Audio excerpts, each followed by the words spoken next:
Find functional hilarity at the Biffa Emporium. Girl, it's what I heard. Allegedly, it's just the word. Allegedly, it's on the street. Allegedly, I sing to the beat. Allegedly, lee, lee, lee. Allegedly, lee, lee, lee. Allegedly, lee, lee, lee. Allegedly. Lately, all the flowers tend to be so plain. Can you call a thief by any other name? Anything that brings me full free press and promotion, honey, thank you. I appreciate it because I need a click and a view. So I'm gonna thank you. No matter how I get it, my talent shines through. So thank you. I just can't believe you just wanted to be like little old me, who has no television shows. I mean, I was never fired by Bravo and I never dropped a light on Elise Neal's head. That's one thing I will ask you about on the show, so have an answer ready, because we want to know. We want to know. You can have all the allegedly merch you want.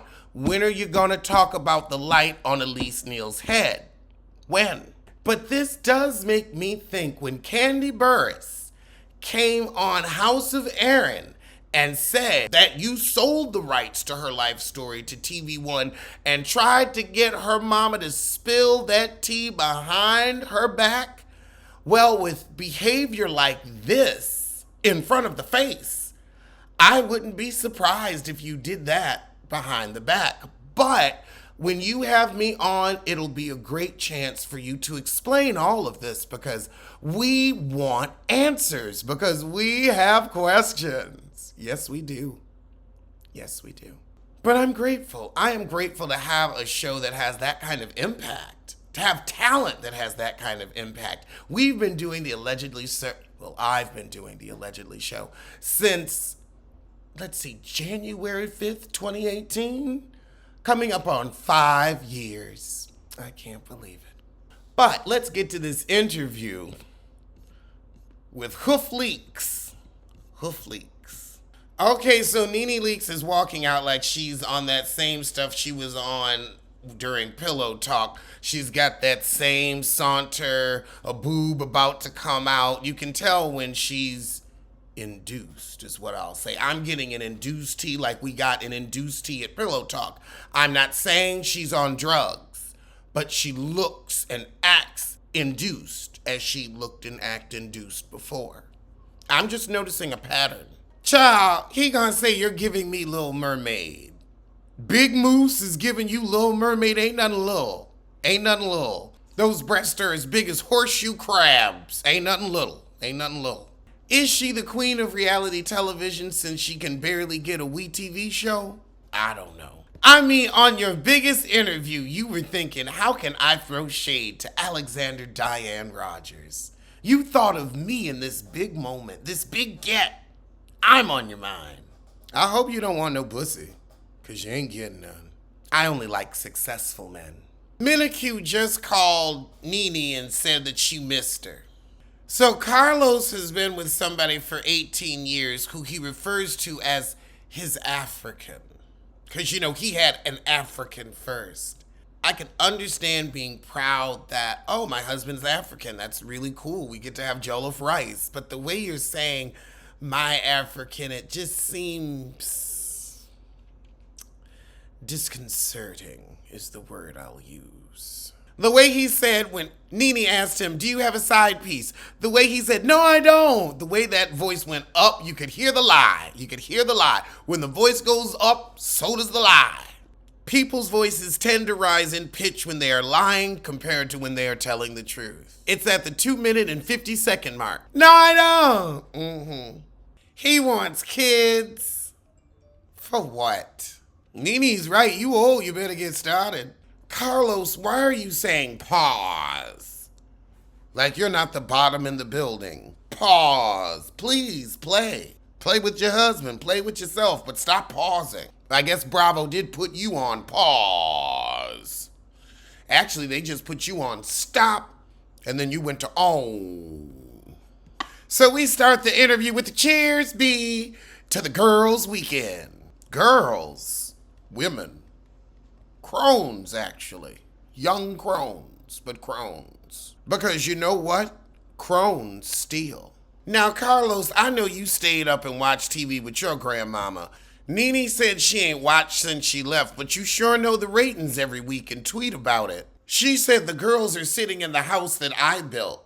Well, according to production, it was Bravo that built that house. See, you should have had a producer credit, put in maybe season 2 or 3. Then you could, claim some stability. I mean, you may have built the house, but child, it was sold out from under you in an HOA sale. You were disengorged of the property, and it was sold at auction for pennies on the dollar. People are requesting Nene everywhere, except for on television. I mean, a little BET and WeTV around the house. But network isn't asking for you. You're not dancing with the star. Carlos said, "Do lean the world to me. You are my everything. You're the only reality that matters." Girl, this is not a Toni Braxton music video. So we going over Sheree admitting that she left Nene off the list, and Nene says, "I have nothing to say to her. Why would I give her any pointers?" Well, the only place you pointed yourself was off the franchise, so I don't know if I'd follow the tip of your finger. So she doesn't dislike Sheree, they just don't get along. And because Nene was the show, while Sheree was on and off for many seasons. Nene said, well, the stars of the show, me and Kim Zolciak, aren't there, so Sheree's the only one they can get from the OGs. She said production didn't value her that much. They didn't need her that much, like they haven't needed you for the past few years. So you know when production doesn't need you. You know from experience. Nene felt like she was the underdog starting out. Or the undermoose. The undermoose. She doesn't think she developed an ego after season 1 of Roa. I would say maybe season 5 or 6. Once you got that first little acting gig, ooh, you started smelling your ass. I mean, deep inhales. Nene does bring up some good points, though. One, every year we get older and we do change. We change as people. We're not the same people we were 5 years ago. And she also said, y'all pull us apart. You pull apart our wig, we got to get a better wig. You pull apart our makeup, we got to get better makeup. Then it's, oh, you've changed. Well, shoot, you told me to change, so I did. Now you're mad. So Carlos said, when did things change? And of course, Nene said, well, when they brought Kenya, it started to go down. Nene said, well, when we started, everybody had a real husband, a real relationship, and then Kenya started the fake and phony with Walter and his toupee. I mean, fake hair is one thing. A fake relationship is something else. And Kenya did bring that to the show. That isn't a lie. Nene said, well, they should just film what it is rather than pressuring Kenya to get a rent-a-date. Just film her single. I would say, Nene, it's not necessarily Kenya changing it. It's production that changed it by asking Kenya to show things that weren't her real life when they had been showing real life all that time. Don't get mad at Kenya for doing what production told her to do. So production asked her to hire them men. Kenya's just a team sport. And an asshole for not ordering crab sandwiches for everybody else when they were in South Carolina. You a shithead for that, Kenya, and I'll never forget. Like I'll never forget Kids Force. I swear, Cecil, if I see you at BravoCon, me and Simone gonna beat your ass one more again. I'ma hold you while Simone gets you right in the jaw. Right in the jaw. Ooh, I can't wait to see Simone at Kids Force. I want to apologize to her for having such a horrible husband. I want to give her my condolences. 24,000, oh my God.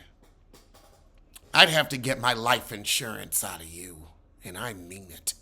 Phaedra started the lies with not sure about her due date and trying to keep some of her stuff off camera. So they only made 10 grand their first season and 20 their second. Then season 3 or 4, they started getting like 150,000 because they banded together and got a lawyer. And people still watch them first 3 seasons and they never got shit for it. And that's why the actors are on strike and reality should go on strike too. Make these fuckers pay. Through the nose.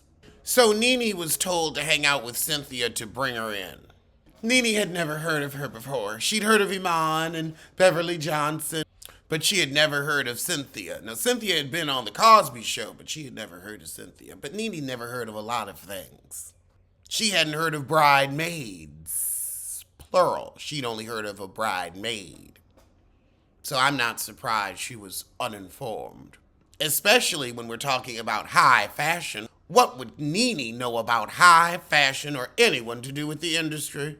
When she met Peter, she thought too much. Girl, you was trying to saddle up to him. Y'all was flirting and friendly. You was all up his butt. You honestly thought now he should have been the housewife. Girl, yeah, he had a club in uptown Atlanta. That shit got closed that season. Her inaugural season. They never even got to film there. I mean, they got to film the close down.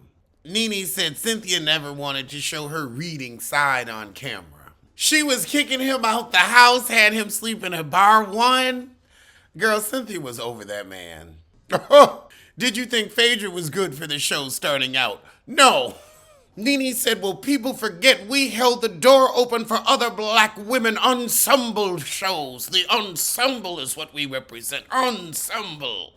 Nene has a few regrets about telling too much business, but she's okay with it for the most part. Girl, now we got your merch commercial. Why do you need allegedly mugs? For what? For what? You have nothing to do with allegedly. The Allegedly show is 4 years old with its own theme song. Girl, the shit's copywritten. You realize you can't steal that theme song. It's copywritten. You are trifling. You are this is... Did you want my attention? What do you want to do with it now that you have it? So now we get to talking about Nene making more money than Greg and, Greg feeling that he wasn't needed because he no longer took care of the house.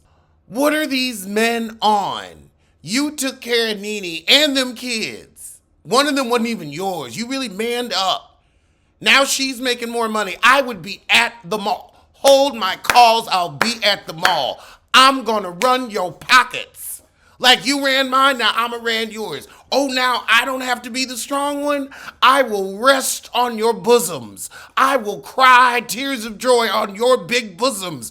Why don't men get it? She's on your team. Now, if she being stingy with the money when you was generous, that's foul. These men are so insecure. She ain't grow a penis and start fucking herself. You fine. You were still the man in her life. She just got some more coin. Now she ain't got to ask you for shit. Less headache. Now she can hire people to clean the house. Clean her house. So she's not home to make your favorite dishes as much. Hire a chef. She ain't gonna have no problem with it. Trust.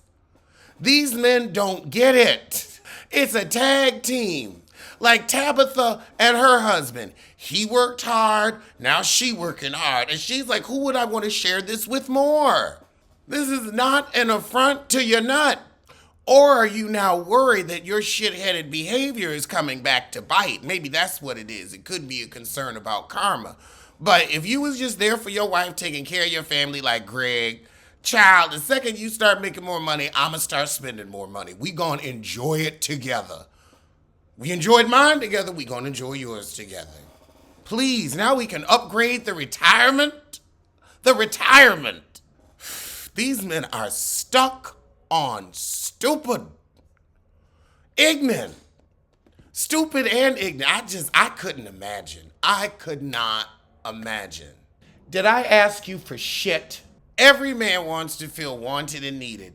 Child, just because you got money, that makes me even more wanted and needed because you know I loved you before and you can never trust these people who came after. My place is even more secure. Am I not still your emotional support pillar? Am I not still who you shared 20 years of your life with? Lord, I'm more than just paying a bill. Who gonna eat your puss? Who? These men think as small as they penises. And that is the definition of small dick energy. Just insecure. Insecure. I really understand when Nene said, I thought I was making our life easier. So Carlos said a lot of people thought Nene wanted to see if the grass was greener once she got famous. I never got that. I got Greg was acting a fool because Nene wasn't home as much. And men that age, they want their women at home. They want their women cooking, although I don't know if I want Nene's cooking. She seems like somebody that can pick a restaurant. She can pick a restaurant, but I don't really see her cooking. But he wanted his family home with him. I could see him acting a fool as he was, and Nene wasn't tolerating it. And also, she didn't have time. She needed peace in her home. She had a whole new career. Nene said the only way I was going to teach his ass if I went through and truly divorced him and didn't take it back. I could see it. I could absolutely see it. Sometimes you gotta put their ass out in the cold, yowling. Oh God, Nene says she's still talking to John from the show that she supposedly dated. Oh God, Nene, be glad you're a relationship person. Dating out here is awful. These men ain't shit. Maybe it's California, the inferior coast. I mean, not all of them, just the majority. My God, Carlos, I have to go to the hospital now because you bit me so hard. My goodness, I need a style tetanus shot because you out here just biting my style. So let's get to Nene dating a married man since she wants people to close their legs to married men. She said, well, it's not like him because Big Papa never got divorced. My man's divorced today. People saying Nene didn't take time to grieve. Y'all gotta remember, Greg was sick for a long time. She had been grieving. And grief is a motherfucker. She's taking a break from him now, but I bet you his heifer ain't taking a break from suing you for alienation of affection. I'd get my coin. Nene wants her guy to make more money than her. Well, you ain't making nothing now, so that's not much of a stretch. So Nene kind of admits this last man was using her for fame. A come up. Like Todd, he knew how to swerve. Swerved right into Moose Crossing. Carlos thinks Kenya and Portia saved the show. Nene said, I don't know if they saved the show. I don't remember it the way you do, but they were definitely great additions. Portia was 100% on the chopping block, but Candy and Nene talked to production and went to bat for her to give her a second seas. Now, Nene, that was a read. From 5 million to 500,000. That's a difference. It is a difference. Carlos asked Nene if she was jealous of Kenya becoming the star of the show, and Nene said, I never thought Kenya was the star of the show. So what happened at Pillow Talk? Nene said, I was just pissed she was late because it made the scene drag on. Carlos gonna ask, do you think your friendship with Cynthia ended because people were telling her she was weak and you were running her? No, it came because Nene acted a complete ass, season 9. Nene says Cynthia never wants people to see her be 50 Cent. Well, that's probably why she keeps getting booked for jobs and will be back on Bravo. And she won't start the friendship up with Cynthia because she tried to stop her bag. Nene still doesn't feel like she got the support she deserved. Child, an hour and a half of delulu and self-aggrandizing. It has been exhausting watching this thief in the temple. At least Nene fessed up. She hasn't seen Ryan Murphy in forever, but there's nothing but love there. Another bridge burnt. There's another part? Oh, God. So now we're finding out why she sued Bravo, which we could find out in the complaint. But okay, girl. All right, well, I'm going to see you soon for something. Something original. Alleged what? Alleged who? Allegedly, allegedly. Don't blame, don't sue. Allegedly, allegedly, allegedly.